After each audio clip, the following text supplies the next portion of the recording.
What's up, everybody? Miss Lynch here. Today we are going to talk about the second half of chapter 12. Okay. All right. So hopefully you have all your stuff ready to go. I forgot that I was having issues doing that. That should be fine. Okay. Yeah, hopefully you have all your stuff ready to go and we will get into it. Okay, so chapter 12. Last time. Okay. Chapter 12, we were talking about the age of reform. So we are between 1820 and 1840. Before that, we had talked about slavery in the South during the first part of the 1800s, and so how that was shaping. And then in chapter 12, we moved over to the age of reform. Okay. So people are starting to organize, and this is really the beginning of our abolition movement. Okay. So we had talked about the early roots of that, and what I will pick up with today is militant abolitionism. Okay.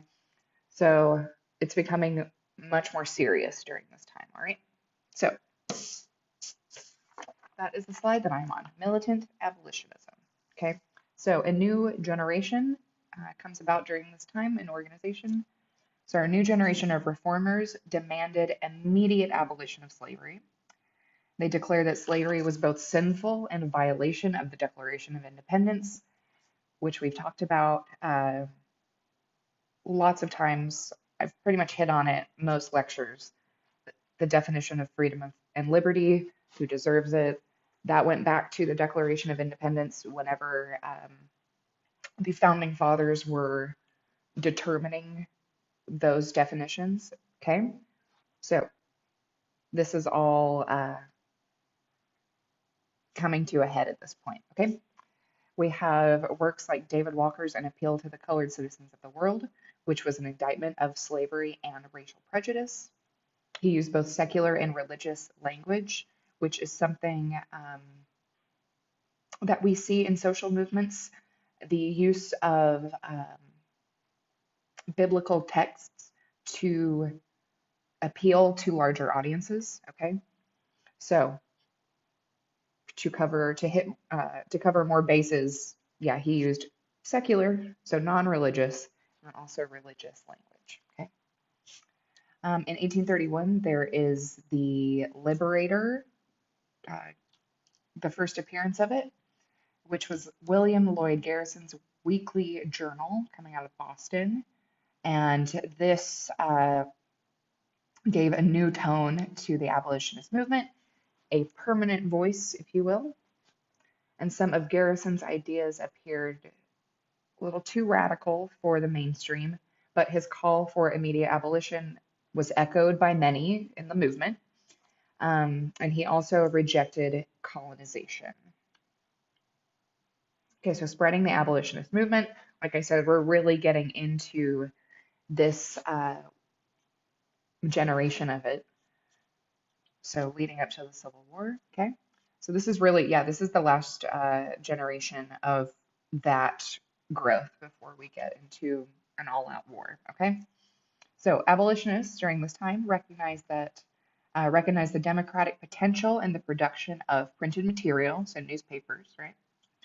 And Theodore Weld helped to create the abolitionist main consequence by using methods of religious revival. So going back to what I just said, that religious terminology being important in social movements like this. Okay. Identifying slavery as a sin was essential to replacing the traditional strategies of gradual emancipation and colonization with immediate abolition. Okay, nearly all abolitionists, despite their militant language, rejected violence as a means to ending slavery. That's important to know. Yeah, leading up to the Civil War, everyone hoped that it would not come to that point. Going back to the American Revolution, too, okay? Uh, Usually trying to find other means of resolving issues rather than going to military conflicts, right? Okay, many abolitionists were pacifists, so promoted peace and not warfare. and they attempted to convince the slaveholder of his sinful ways. Again, going back to that biblical uh, nomenclature and language. Okay, slavery was so deeply embedded in American society, it was considered the status quo, so that its destruction would require fundamental changes in the North and South. Okay, again, this will be done by a war, so we will get to that. All right, so a new vision of America. The anti-slavery movement sought to reinvigorate the idea of freedom as a truly universal entitlement. Again, a theme that we've been talking about, right? Abolitionists, not the founders of the United States, saw America unbounded by race. They insisted that African Americans were part of the national community in the United States, which is something we talked about last time at the end of our lecture. And being born in America should determine citizenship, not race. Okay. All right, so abolitionists disagreed over the usefulness of the Constitution. Garrison, for example, burned it. Frederick Douglass believed that the Constitution did not protect slavery, right? And that's something we talked about whenever we were talking about the Constitution itself. There wasn't the actual term slavery, and anything related to slaves was not used in those terms. Remember, but there were provisions put into place that allowed its protections at state level, which is something we'll talk about more as we get closer to the Civil War. But so Frederick Douglass argued that, yep, the Constitution itself did not protect slavery in any way, right? It was just manipulated to do so by lawmakers, right? Okay, abolitionists consciously identified their movement with the revolutionary heritage. So again, just calling back those same themes from the American Revolution, right? Okay. All right. From the inception of the anti-slavery movement, African Americans played a leading role. Okay, obviously. Frederick Douglass and other ex-slaves published accounts of their bondage as a way to spread the word of the evils of slavery. All right, we have the publication of Harriet Beecher Stowe's Uncle Tom's Cabin, which gave the abolitionist movement a powerful human appeal. It was modeled on the biography of Josiah Henson. Okay, it sold over 1 million copies by 1984. By 1854, there we go, and it inspired numerous stage productions of it. All right, at every opportunity, Black abolitionists rejected the nation's pretensions as a land of liberty. Again, going back to that terminology of liberty and freedom and who is deserving, quote unquote, of those entitlements, right? Okay.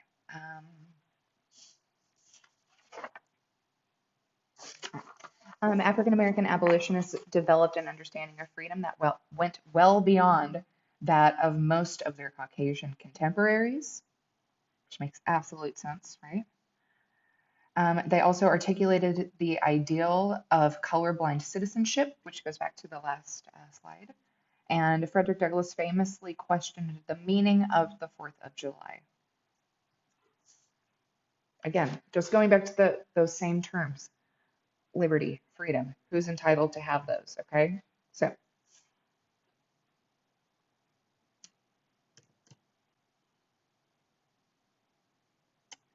okay, we can go through this one a little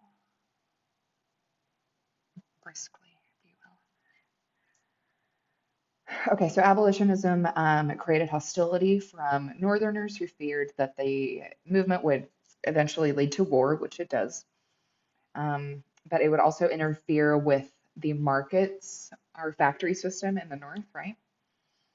And then would also overturn white supremacy. Okay, so we have people like Elijah Lovejoy, who was killed by a mob while defending his anti-slavery press. Southerners removed abolitionist literature from the mail and burned it, which we talked just a minute ago. The press was so important to spreading the word about abolitionism. So this was censored in every way possible, all right, in certain areas. So abolitionist petitions calling an end to slavery resulted in what was known as the gag rule in the House of Representatives, preventing, pardon me, consideration of the petitions being submitted to them. Again, there are riots going on during this time. There's mob attacks um, as attempts to limit freedom of speech by abolitionists. Okay, and this convinced many that slavery was incompatible with the democratic liberties of Anglo Americans. Again, so this, whenever you are born into a situation and that's literally all you've known your entire life and you feel like that's the status quo, it can be really hard for people to see the possibility of change. Okay, so there are issues with people even seeing any resolution to this. So that's kind of what this is hitting on, right? Okay. But going against the status quo is literally what this whole chapter is about. So, okay, which takes us to our next slide. All right, the origins of feminism. Something I have talked about before, so hopefully you recognize these terms. The public and the private sphere, right? So, gendered work was developing over the 19th century more from, you know, couples getting together and running a farm with their children, or if you were in the South, that was not the case, but I'm talking about Yemen class farmers, or Yemen class kind of being the norm. But running farms together to mills rising in popularity, and therefore that creates this opportunity for men to leave the home and look for work. Therefore, they go to the public sphere. Women remain in the private sphere, which is the home. Okay, I know you've heard me say this before, but so during this time, there is we start seeing challenges of the sphere system, okay, our spherical system. So the rise of the public woman, all right, which is what this takes us to.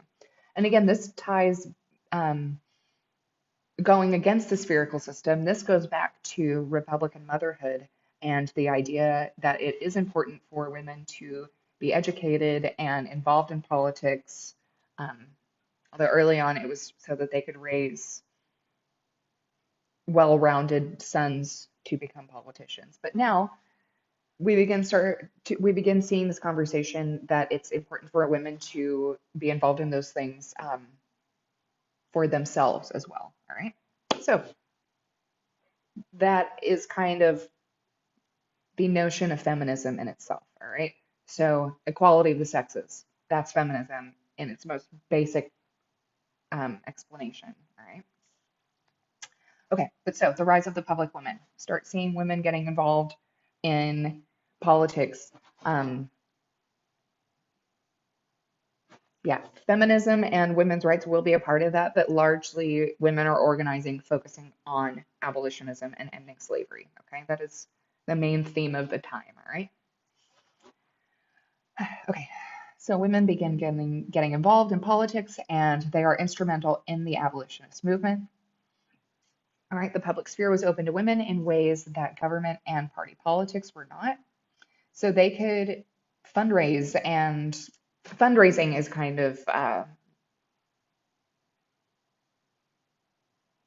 huge body of work that women are able to partake in. Okay, so they also circulated petitions. They were able to attend mass meetings. They marched in political parades. They gave speeches, and like I said, fundraising. They raised money for political causes. Okay. All right, so women and free speech. So participation in abolitionism inspired the early movement for women's rights. So like I said, they're talking about abolitionism now, but whenever we get into Civil War will happen, and then from the Victorian era on into the 1900s, it will be more of a discussion of feminism. And that will take us into the suffrage movement and women fighting to get the vote, okay? So this is the early stages of that. Okay. Yeah, women lectured in public about abolition. So we have the Grimke sisters. So Harriet Beecher Stowe, who we talked about, we have the Beecher sisters. They're influential. They're the Grimke sisters. They argued against the idea of taking part in assemblies, demonstrations, and lectures as being unfeminine, but they did write, right? So in Letters on the Equality of the Sexes, which came out in 1838, which was a critique of the separate sphere of women, um, which goes back to what I said about all of this at the beginning. We're starting to see the challenging of those spheres. And they also argued for equal pay for equal work, which we're still talking about today to a lesser extent, but this is the beginning of that conversation. Alrighty. So now then, we are going to get into the women's rights movement. So like I said, this is the beginning of all of that, which we're still in the 1830s, 1840s. It's women don't get the vote till 1920. All right. So this will go on for quite some time. Alrighty. Elizabeth Cady Stanton, you've probably heard her name before, and Lucretia Mott organized what is known as the Seneca Falls Convention in 1848 at Seneca Falls, New York. So the church where they end up meeting is now a museum. It's part of the National Park Service, so you can go visit that. Okay, but so they meet in 1848. They raise the issue of women's suffrage, so women attaining the right to vote. And collectively, they wrote the Declaration of Sentiments, which condemned the entire structure of inequality. And based on Declaration of Independence, just geared towards gender, right? Okay, so feminism and freedom. So lacking broad backing at home, early feminists found allies abroad, especially in the UK. The feminist movement that was going on there kind of paralleled the United States. Okay, Margaret Fuller sought to apply to women the transcendentalist idea, which we had talked about chapter 10, I do believe. The idea that freedom meant a quest for personal development, okay, as a human right to be able, your pursuit of happiness, okay. Okay, so Margaret Fuller served as editor of the Dial and also of the New York Tribune. So we're starting to see women journalists making their path in that field, okay. All right. Okay, and then we have women like Sojourner Truth, who insisted that the movement devote attention to poor and working class women. She was also involved with Seneca Falls. So the participants at Seneca Falls rejected the identification of the home as women's sphere. And this is also the time that you will see bloomers come about for the first time. So women wearing pantaloons. It was supposed to be under your skirt, so, you know, still remain feminine and modest, however you define that. But yeah, wearing pantaloons underneath. So you can look at pictures of early bloomer costumes developed by Amelia Bloomer, so named for her. Okay, and then what was referred to as the slavery of sex was, I guess, the title of the feminist argument at that time. Okay, so this was the concept that empowered the women's movement to develop an all-encompassing critique of male authority, of their own subordination, and marriage and slavery became powerful rhetorical tools for feminists. So, like I said early on, during this time, they're also involved in the abolitionist movement, so that those terminologies will become, yeah, I'll just reiterate that same usage. So powerful rhetorical tools is exactly what they became. Okay. Social freedom. The demand that women should enjoy the rights to regulate their own sexual activity and procreation, and to be protected by the state against violence at the hands of their husbands, challenged the notions that claims for justice, freedom, and individual rights should stop at the household's door. Wow, it's so long-winded. Basically, married women are fighting for legal protections against domestic violence within their partnerships. Basically, what that's saying, okay? And that is something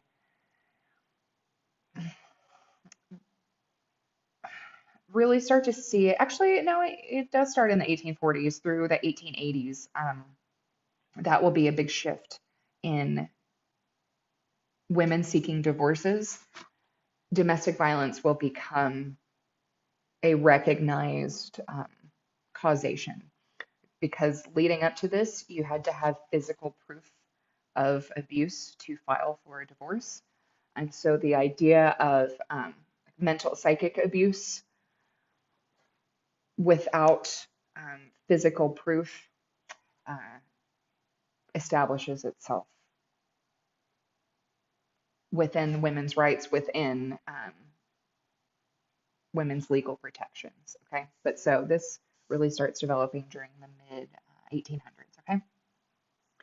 Let's see. So the issue of women's private freedom revealed underlying differences between the movement for women's rights. So yeah, basically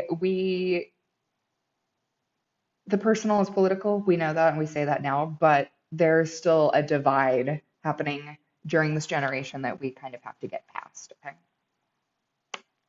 All right. So that takes us to our last slide, the abolitionist schism.